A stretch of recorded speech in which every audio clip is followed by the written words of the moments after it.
안녕하세요. 오늘 여러분과 함께 AI 타임스 기사 몇 가지를 통해서요.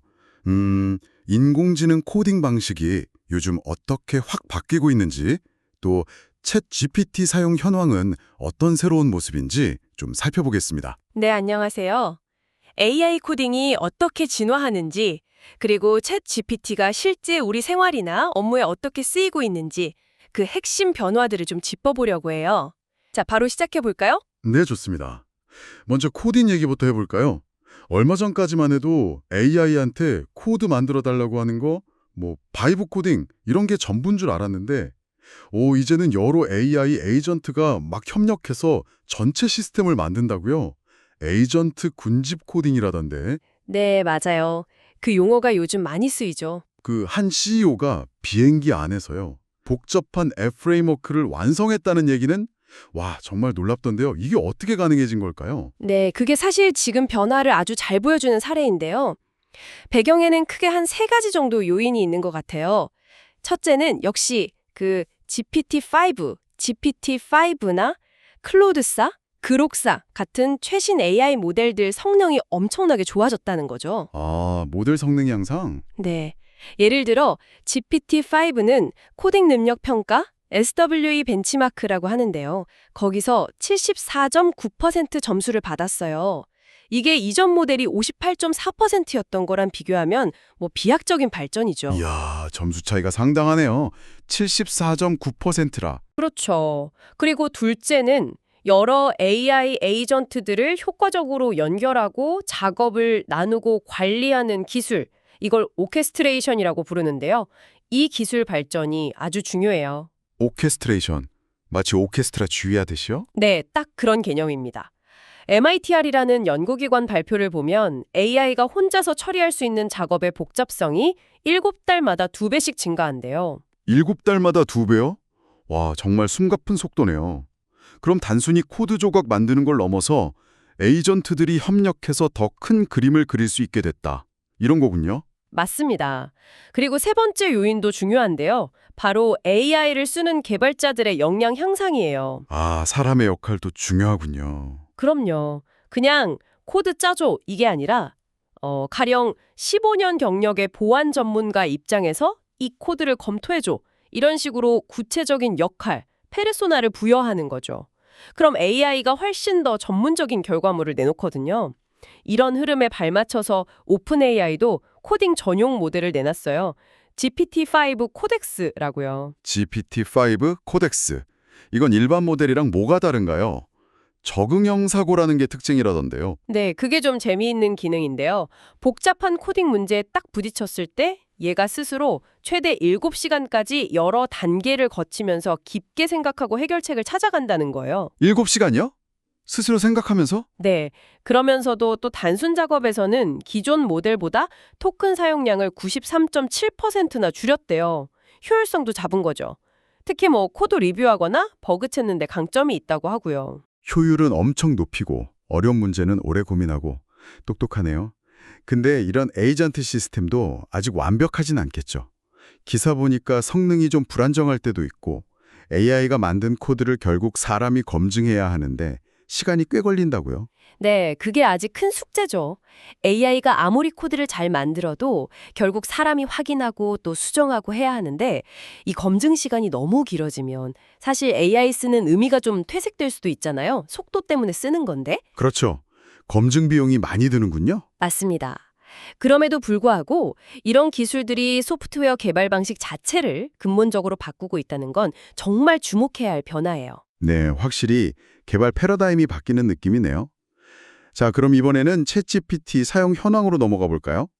오픈 AI가 2024년 5월부터 2025년 6월까지 대화 데이터 150만 건을 분석한 결과를 내놨는데 사용자층에 좀 흥미로운 변화가 있더라고요. 네, 저도 그 결과 봤어요. 특히 2025년 7월 기준으로 보면요. 여성 사용자 비율이 52%, 남성을 넘어섰다는 점이 눈에 띄어요. 불과 한 1년 반 전만 해도 남성이 80%였다는데 와, 네, 성별 격차가 거의 사라진 거죠. 완전히 역전됐네요. 그리고 또 하나 주목할 점은 저소득 국가 사용자의 증가율이 고소득 국가보다 4배나 높았다는 거예요. 4배나요? 그건 왜 그럴까요? 아무래도 스마트폰 보급이 계속 늘고 있고 그러면서 AI 기술 접근성이 전 세계적으로 좀 더 평준화되고 있다는 신호 아닐까 싶어요. 뭐랄까 정보 접근이나 교육 같은 필수적인 용도로 활용이 늘었을 수도 있고요. 그렇군요. 그럼 사용하는 목적, 용도에도 변화가 있었나요? 업무용보다는 개인적인 용도로 쓰는 비중이 65%까지 늘었다고요? 네, 그것도 재미있는 변화인데요. 구체적으로 보면 질문하기가 49%로 가장 많았고요. 그 다음이 이메일 쓰기나 요약 같은 특정 작업 실행, 이게 40%. 그리고 아이디어 얻거나 자기 생각 정리하는 개인적인 표현 및 탐구가 11% 정도였어요. 질문하기가 거의 절반이네요. 네. 그리고 그 실행 카테고리 안에 코딩 같은 업무 관련 내용도 있긴 한데 그게 한 4.2% 정도고요. 전체적으로 보면 개인적인 호기심 풀이나 일상 문제 해결에 더 많이 쓰는 추세인 거죠. 그렇군요. 혹시 사람들이 AI랑 너무 깊은 관계를 맺거나 그런 우려는 없나요? 그 부분도 분석에 있었는데요. AI와 어떤 관계를 맺거나 감정을 교류하는 경우는 한 1.9%, 게임이나 롤플레이는 0.4%, 아직은 아주 미미한 수준이에요. 다행이네요. 아직은 도구로서의 역할이 훨씬 크군요. 이런 챗 GPT를 더 많은 사람들이 써볼 수 있게 SK텔레콤이랑 오픈 AI가 협력해서 프로모션도 한다고요. 네, 맞습니다. 신규 가입자나 아니면 3개월 이상 안 썼던 고객이 챗 GPT 플러스를 1개월 구독하면 추가로 2개월을 무료로 주는 방식이더라고요. 오, 1 더하기 2개월이네요. 네, SKT의 T우주 앱에서 쿠폰 받아서 신청하면 된다고 합니다. 챗 GPT 플러스는 아시겠지만 응답 속도도 더 빠르고 그 고급 음성 모드 AVM 있잖아요. 그거랑 웹 정보 깊게 찾아주는 딥 리서치 같은 고급 기능들을 쓸 수 있죠. 그 고급 음성 모드 AVM, 그거 혹시 기존 음성 기능보다 훨씬 자연스럽게 대화가 가능한 건가요? 네, 목표는 그렇습니다. 훨씬 다양한 톤이나 감정을 넣어서 대화할 수 있게 해서 정말 살아나고 얘기하는 듯한 경험을 주려고 하는 거죠. 이런 프로모션은 국내 사용자들이 좀 더 강력한 AI 도구를 직접 써보고 또 활용 능력도 키우는 좋은 기회가 될 것 같아요. 그렇겠네요. 자, 오늘 이야기를 좀 정리해보면요. AI 코딩은 이제 단순히 코드 하나 만드는 걸 넘어서 여러 에이전트들이 협력해서 복잡한 시스템까지 구축하는 단계로 빠르게 가고 있고 GPT-5 코덱스처럼 아예 전문화된 모델도 나왔다는 거고요. 네, 그렇죠. 동시에 챗GPT는 성별이나 소득 수준에 상관없이 사용자가 점점 더 다양해지고 개인적인 용도로 우리 생활에 더 깊숙이 들어오고 있다. 그리고 국내 통신사랑 협력해서 접근성도 좋아지고 있고요. 맞습니다. AI 기술 발전 속도, 특히 코딩처럼 복잡한 지적 작업을 처리하는 능력이 이렇게 빨리 발전할 줄은 정말 몰랐어요. 물론 아직은 사람이 꼼꼼하게 감독하고 검증해야 하지만요. 그래도 예전에는 정말 큰 팀만 할 수 있었던 그런 정교한 소프트웨어 개발, 이 문턱이 엄청나게 낮아지고 있다는 건 부인할 수 없는 사실입니다. 개발의 민주화 같은 걸까요? 네, 어쩌면요.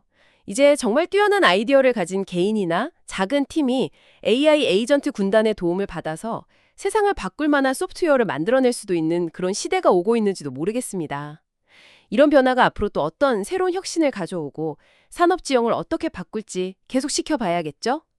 여러분은 이 변화 속에서 어떤 새로운 기회를 보고 계신가요?